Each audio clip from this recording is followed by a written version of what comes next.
Guys,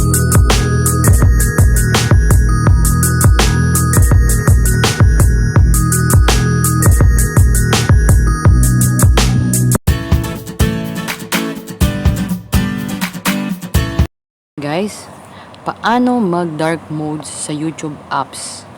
Simple lang yun guys. Kailangan lang natin yung YouTube natin is updated. Siguraduhin natin updated yung ating YouTube application.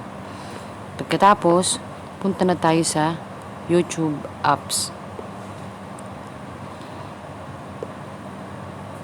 Pagkatapos, hanapin lang natin yung logo natin dito sa may taas. Yan. Pindutin lang natin yan.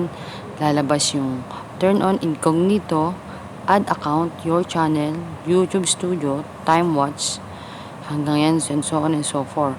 Ngayon sa may bandang baba, pindutin lang natin yung setting. At dito, pindutin naman natin yung general. May lalabas dyan na remind me to take a break, remind me when it's bedtime. Sa may baba nun, dark theme. Yun lang guys. I-click lang natin to. At yan na. Naka-dark mode na siya. Easy and simple. Sana ay meron kayong natutunan guys. Salamat. God bless. Pakihit na ang bell notification, pa-subscribe and like. And comment na rin pag gusto nyong mag-comment. Thank you guys. God bless.